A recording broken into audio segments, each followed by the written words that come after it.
प्रणाम गुरुजी। जय श्री राधे। गुरुजी, मेरा मन में एक प्रश्न है। अच्छा, क्या? उसके लिए मेरे को समाधान नहीं मिल पा रहा। हाँ, बता।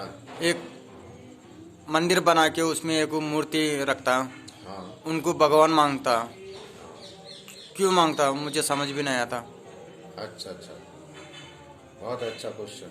आप मंदिर में आए, सर्वधर्म स्थल में गुरुजी की सानिध्य में आप पहुँचे हैं, तो इसका समाधान जरूर मिलेगा।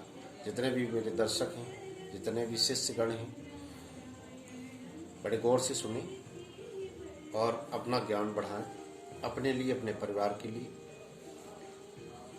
उन्होंने प्रश्न किया है कि जो मंदिर होता है उसमें मूर्तियां होती हैं, तो मूर्तियों का क्या मतलब होता है, इसमें हम भगवान क्यों मानते हैं? बड़ा अच्छा प्रश्न है। तो हम आपको मूर्तियों के पास ही ले चलते हैं और उनको दर्शन भी कराएंगे और आपको बताएंगे भी। तो सबसे पहले आप चलें माता के पास।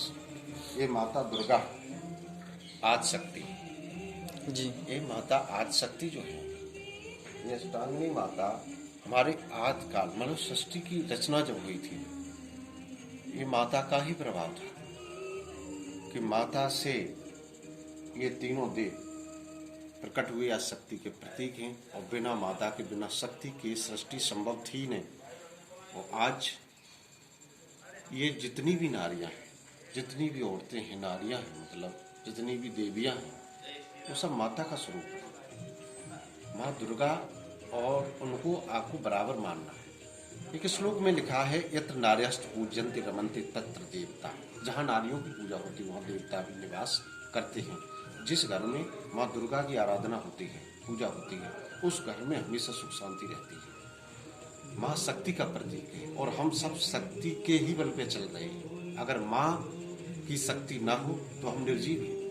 एक शिव के अंदर भी छोटी की मात्रा अगर हटा दिया जाए, जो शक्ति का प्रतीक है, अगर वो हटा दिया जाए तो सब बचता है, शिव रहता ही नहीं। इसलिए बगैर माँ के, बिना शक्ति के संसार में कुछ भी नहीं है। अब आ जाइए आप, बल बुद्धि विद्या के दाता ये महाबली बजरंग बली है।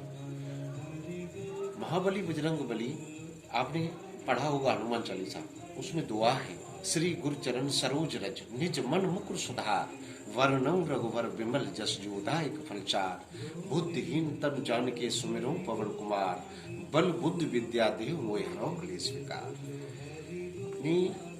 बल, बुद्धि और विद्या के दाता हमारे हनुमान जी। और दूसरी बात, हमेशा उन्होंने ये सिखाया है कि हमेशा दास भाव से रहना चाहिए, सेवा भाव से रहना चाहिए। कभी उन्होंने दूसरे का अहंकार खत्म किया है, उनके अंदर कभी इस चीज का अहंकार नहीं आया है कि अष्ट सिद्धि नव निधि के दाता, असुवर दीन जानकी माता। उनके अंदर 8 सिद्धियां, 9 निधियां हैं, उनके अंदर अपार बल है, सब कुछ होते हुए भी उन्हें कोई अहंकार नहीं है। अब आ जाइए आप राधा कृष्ण पर। राधा कृष्ण की प्रतिमा जो लगी है, आप नीचे देख रहे हैं और ऊपर भी आप देखें उधर, वहां राधा कृष्ण, ये प्रेम के प्रतीक है।